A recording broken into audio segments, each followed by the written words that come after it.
Ce que je vous propose de faire dans cette première partie, c'est donc d'essayer d'étudier dans quelle mesure la proposition à chacun sa vérité pourrait être considérée comme une proposition juste.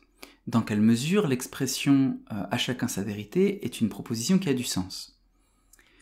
Le terme grec pour opinion est le mot doxa, qui renvoie à l'ensemble des jugements que nous portons sur le réel sans être capables néanmoins de les prouver. La doxa, c'est aussi l'opinion communément partagée, l'opinion publique en quelque sorte.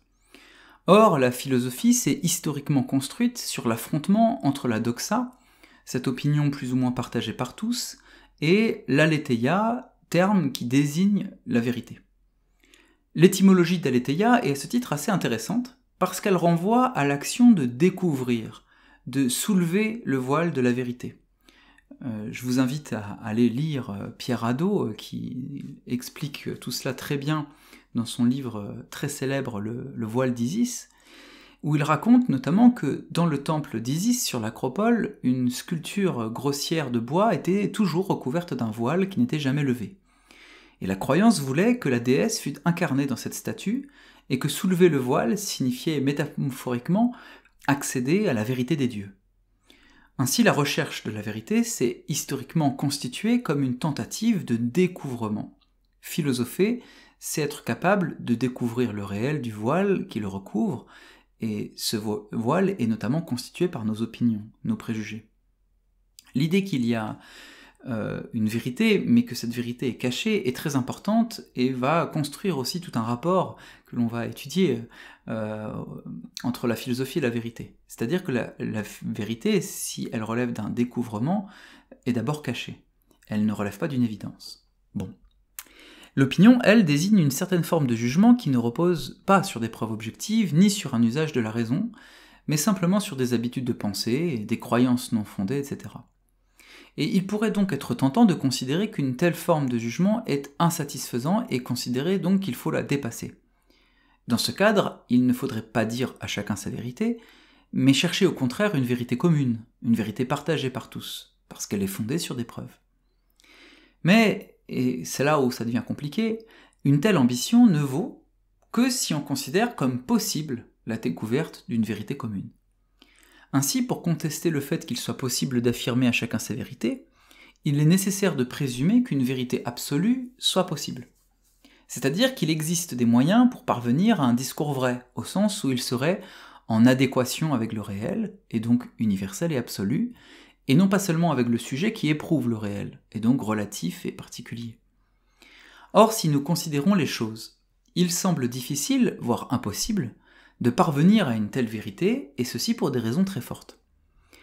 En effet, si j'essaie de produire un énoncé qui me dépasse, c'est-à-dire qui soit universel, est-ce que je ne suis pas toujours ramené à ma position de sujet ? Une telle idée est notamment celle de Protagoras, penseur très important de l'Antiquité, qui résume dans une célèbre formule « L'homme est mesure de toute chose ». La formule de Protagoras est à comprendre comme une position relativiste, qui nie la possibilité de la vérité. En effet, si l'homme est la mesure de toute chose, cela signifie que chacun affirme telle ou telle chose existe à partir de sa propre expérience, et que ce qu'une affirmation que l'on croit être vraie dit, ça n'est en fait rien d'autre qu'une représentation propre à soi-même. Donc quand j'affirme quelque chose comme étant vrai, je ne fais que véhiculer une représentation propre, une représentation particulière. Ainsi, la prétention à la vérité, au sens d'une vérité qui dépasserait cette représentation particulière, serait une prétention indue. La volonté de dépasser notre propre point de vue, pour parler sur le monde, serait une prétention complètement absurde. Nous ne pouvons jamais penser que depuis notre propre point de vue, par définition. Une telle position permet de comprendre le point de vue de ce que l'on appelle dans l'Antiquité grecque les sophistes. Alors, les sophistes ne sont pas une école de pensée unifiée, mais un ensemble de penseurs qui partagent des positions philosophiques proches, ou en tout cas que l'on considère comme proches, de celles qui étaient énoncées par Protagoras. Les sophistes considèrent ainsi que ce que nous nommons vérité n'est jamais qu'une opinion victorieuse, Et ainsi, nous aurions chacun notre vérité en quelque sorte, et celle-ci serait considérée comme la vérité seulement si nous parvenons à ce que les autres y adhèrent. Donc le terme de vérité ici est bien employé dans un sens très particulier et assez loin de la vérité objective et conforme au réel que nous avons pensé au départ, puisque la vérité ici ne désigne dans le champ social, par exemple dans le champ politique, rien d'autre donc que la doxa, c'est-à-dire une opinion communément partagée.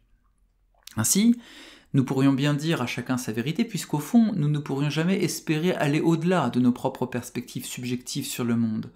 L'opinion et la vérité seraient deux termes désignant la même chose. Mais dans ce cas-là, comment comprendre l'existence de ces deux notions ? S'il n'y a aucune différence de nature entre opinion et vérité, et si finalement la vérité n'est rien qu'une forme d'opinion, quel est le sens de cette distinction conceptuelle ? Pour le dire autrement, quelle est la conséquence d'une telle position relativiste ? Pour comprendre la dispute qui va naître entre les philosophes et les sophistes à Athènes, il faut comprendre que cette question de savoir si la vérité est relative ou non, c'est-à-dire la question de savoir s'il est légitime ou non de dire à chacun sa vérité, n'est pas simplement une question d'ordre épistémologique, mais aussi et surtout une question politique. Alors, une question épistémologique ou épistémique est une question qui porte sur la connaissance, et plus précisément sur les conditions de possibilité de la connaissance. Ainsi, on parle d'épistémologie pour parler du champ de la philosophie qui se demande à quelles conditions peut-on dire que tel discours est un savoir. Ici, nous l'avons vu, il n'y a pas de savoir au sens fort du terme, mais seulement des opinions victorieuses. Qu'est-ce que cela signifie ? L'enjeu d'une telle question ne peut se comprendre si on la place seulement sur le plan théorique, c'est-à-dire sur le plan d'une question qui se demanderait « qu'est-ce que la vérité ? Existe-t-elle ou pas ?» En effet, il faut comprendre les conséquences concrètes d'une position philosophique de type sophiste. Le relativisme subjectiviste des sophistes a pour conséquence notamment, comme nous l'avons dit, que la vérité n'est qu'une opinion victorieuse. En conséquence, la vérité ne désigne plus qu'un rapport de force, rien ne distinguerait plus opinion et vérité, sinon la victoire d'une proposition sur un champ de bataille discursif, sur un champ de bataille des discours. Pourquoi cela a-t-il des conséquences spécifiquement politiques et qu'est-ce que ça veut dire ? Bon, peut-être qu'il faut que je précise. Ce que ça veut dire, c'est que finalement, si on adopte cette position, quand on parle d'une vérité, quand on dit que quelque chose est vrai, on ne fait rien d'autre qu'énoncer une opinion qui est tellement dominante, qui a tellement gagné la partie d'un combat ou d'une lutte entre différentes opinions contradictoires, qu'elle apparaît, cette opinion, à tout le monde comme tellement évidente ou tellement partagée qu'on dit qu'elle est vraie. Mais finalement, en termes de nature, elle ne se distingue pas fondamentalement d'une opinion plus marginale. Donc la différence entre une opinion et une vérité, ça ne serait donc une distinction, on va dire, d'efficacité politique ou de partage dans la société.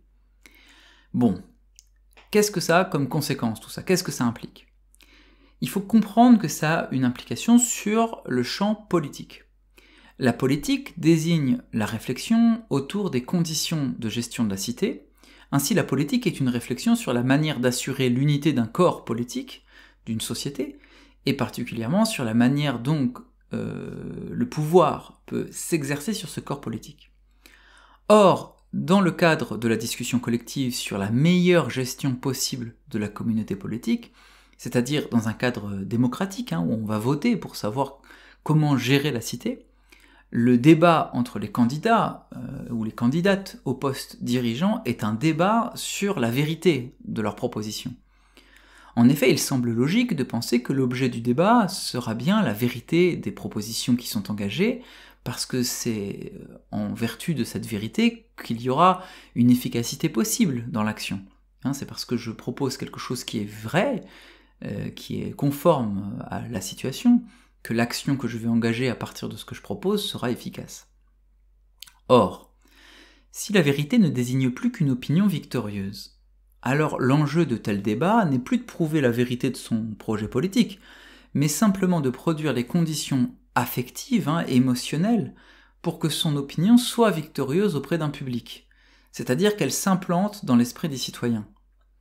Les sophistes vont ainsi considérer que la rhétorique, c'est-à-dire l'art de bien parler, est un pouvoir redoutable dans le champ politique. En effet, celui qui parle bien pourra emporter l'adhésion des foules et donc faire de son opinion une vérité collectivement admise. La conséquence du relativisme est donc politique. Elle implique une articulation très forte entre vérité et pouvoir. Dans ce cadre, en effet, la vérité, en tant qu'opinion victorieuse, devient une arme politique pour exercer un pouvoir sur une communauté politique.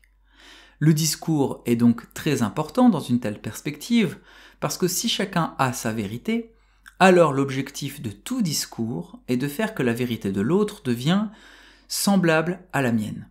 Le discours devient une force. Si je parviens par mon discours à t'amener à ma propre opinion, à considérer que ma propre opinion est la bonne, alors j'obtiens du pouvoir sur toi. Dans ce cas, si on allait jusqu'au bout de l'idée selon laquelle la vérité dépend de chacun, alors nous devrions, avec les sophistes, comprendre que la vérité n'est que l'autre nom d'un pouvoir qui s'exerce par l'influence de discours sur nous. Contrairement à ce que nous pouvons croire, la vérité ne pourrait jamais relever de l'universalité, d'une sorte de vérité absolue, de proposition qui serait vraie indépendamment de chacun, mais toujours d'une proposition relative, d'une sorte de relativité qui est partagée à un moment donné. Mais la question qui se pose alors et qu'on doit se poser, c'est que se passe-t-il si nous édifions véritablement une pensée politique sur ces bases ?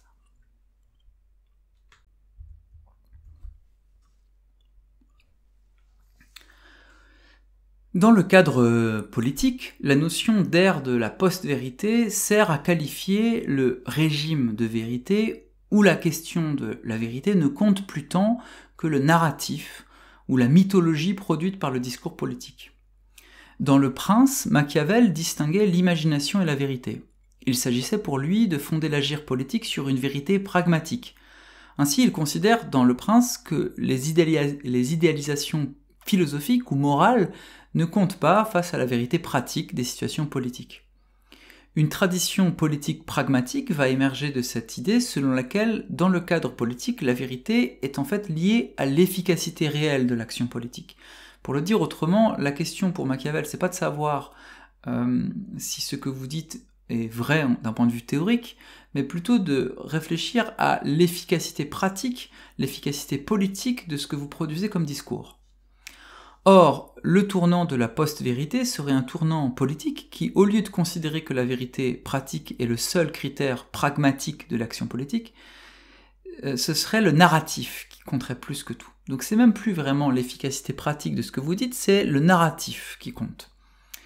Alors l'exemple classique, ce sont les tunnels algorithmiques qui vont être le véhicule de cette ère de la post-vérité, mais on pourrait parler aussi des médias d'information ou du complotisme en ligne, qui participerait, tout cela participerait à la construction d'un régime spécifique de vérité. Donc un régime de vérité, c'est une sorte de dispositif social dans lequel ce que l'on appelle vérité a été modifié. Donc un régime spécifique de vérité dans le champ politique.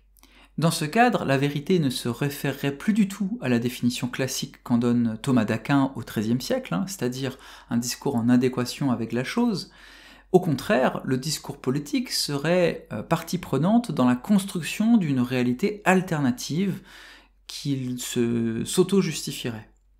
Là où une pensée politique pouvait vouloir se fixer au réel, se rapporter au réel, c'est-à-dire à ce qui est, il s'agirait maintenant de construire une narration de la réalité, c'est-à-dire une narration de ce qui est pour moi, de ce qui est pour les individus. Donc, une narration des représentations.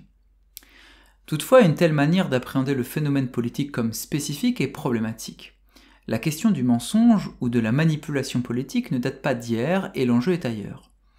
Au fond, ce que nous dit l'ère de la post-vérité, c'est le retour, sous forme critique, de la distinction entre opinion, croyance et vérité.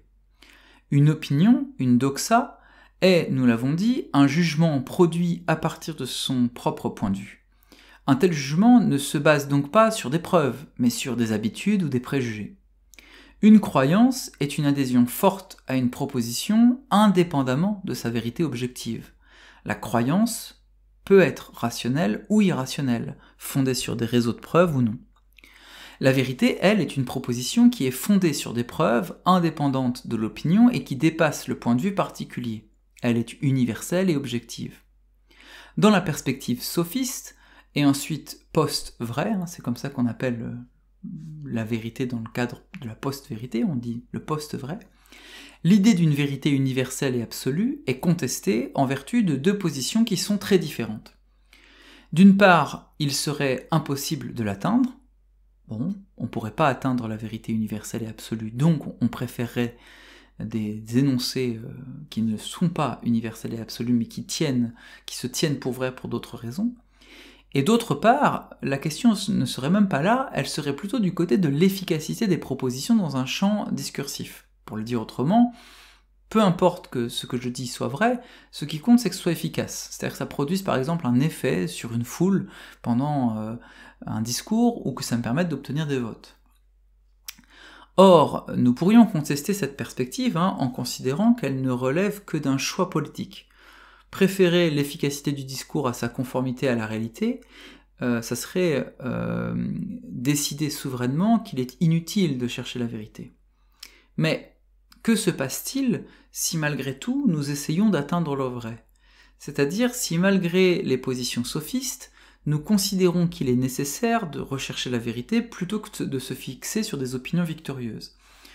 Autrement dit, si on élimine l'option qui consiste à dire on se moque de chercher la vérité, considérons des positions qui sont moins fortes que la vérité absolue, parce qu'elles sont efficaces dans le champ politique, si on oublie cette option et qu'on choisit une option qui consiste à dire non, on veut vraiment atteindre le vrai, qu'est-ce qui se passe si on n'y parvient pas?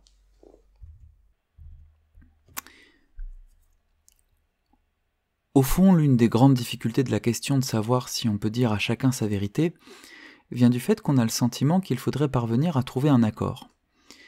En effet, la possibilité d'un accord est peut-être la condition politique à l'unité du groupe, et la condition éthique d'un agir juste. Mais le problème, c'est que lorsque nous nous confrontons réellement à la recherche de la vérité, nous sommes très vite heurtés par le fait que celle-ci apparaît toujours polluée par le point de vue dont nous avons déjà parlé.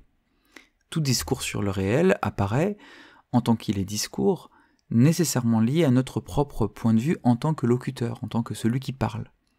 C'est moi qui parle. Et en tant que producteur même de la pensée, en tant que je parle depuis mes propres représentations, il semble difficile d'échapper, en quelque sorte, à l'encerclement de mon propre point de vue. Même quand on voudrait donc partir à la recherche d'une vérité absolue, nous ne pourrions jamais tomber que sur des propositions particulières dont nous ne pourrions jamais vérifier qu'elles sont aussi vraies pour d'autres personnes que pour moi. Si je dis quelque chose sur le réel, je le dis toujours en partant de ma propre manière d'appréhender le monde. Et bien sûr, je le dis en espérant sans doute que cette manière propre soit partagée par d'autres. Mais fondamentalement, je ne peux pas en être sûr, puisque je ne peux pas aller dans la tête des autres. Je ne peux pas me mettre à leur place pour savoir si, véritablement, ce que je crois avoir de commun avec eux est commun. De telles conséquences ont été senties par le scepticisme dit pyrrhonien. Il s'agit d'un scepticisme radical qui considère qu'il n'est absolument pas possible de produire des énoncés vrais. Les sceptiques considèrent ainsi qu'une doctrine philosophique qui croit pouvoir affirmer une vérité est dogmatique, et ceci d'ailleurs même si elle affirme que la vérité est incompréhensible. Méthodologiquement, le scepticisme consiste à opposer à toute raison apparemment valable d'affirmer la vérité de telle ou telle proposition une raison inverse qui rend manifeste qu'au fond on ne peut pas savoir. Au-delà donc de ce que nous appelions vulgairement nos vérités particulières, c'est-à-dire finalement nos impressions propres, il n'y aurait pas de possibilité d'accéder à la vérité. L'enjeu n'est donc plus de trouver une voie pour accéder au vrai, ou même de convaincre les autres que notre vérité est particulière mais qu'elle peut être partagée, mais de suspendre notre jugement. Cette suspension du jugement s'appelle dans l'approche sceptique l'époquée.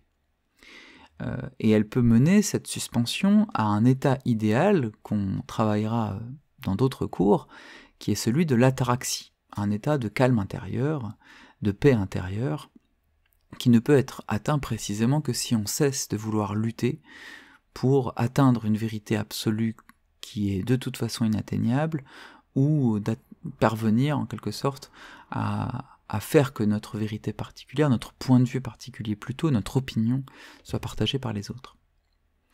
Ainsi, si nous reprenons notre question initiale, peut-on dire à chacun sa vérité ? Nous pouvons considérer que finalement, notre parcours réflexif nous montre que l'expression « à chacun sa vérité » témoigne du fait que nous avons l'intuition de ne pas pouvoir échapper à notre point de vue. Si nous voulons dire « à chacun sa vérité », si c'est une phrase qu'on a envie de dire, c'est donc parce que nous voulons affirmer le caractère définitivement relatif de nos propositions sur le monde. Ainsi, on pourrait dire à chacun sa vérité dans le sens où il serait impossible de sortir de la relativité. La question est ensuite de savoir ce que nous pouvons faire de cette idée d'à chacun sa vérité, c'est-à-dire quelles sont les conséquences une fois qu'on a dit ça. Et si nous utilisons ces conséquences politiquement ou personnellement, et comment cela va jouer dans notre existence. Donc, finalement, au terme de ce parcours, ce que l'on peut dire, c'est que oui, il semble y avoir des raisons de penser que, finalement, nous ne pouvons pas sortir de nos propres points de vue, de notre propre représentation du monde, et la vérité, si elle existe, ne pourrait être que particulière. Mais évidemment, et ça va être tout l'enjeu de notre travail, cette proposition qui dirait finalement toute vérité à la fin n'est que proposition particulière, opinion particulière, cet énoncé est profondément paradoxal. Pour une raison toute simple, c'est que la vérité, on l'a vu dans l'introduction, semble impliquer dans sa définition une échappée, quelque chose qui justement relève non pas d'une opinion particulière, mais de quelque chose de plus universel ou de plus absolu. Donc il s'agit maintenant d'essayer de comprendre dans quelle mesure, à partir de ce paradoxe, qui est presque niché dans le concept lui-même, il va falloir essayer de comprendre s'il existe des démarches, malgré tout, ou des méthodologies pour tendre, pour essayer d'atteindre l'universalité, ou au moins l'objectivité, essayer de dépasser notre opinion spécifique. Et ça sera l'objet de la deuxième partie.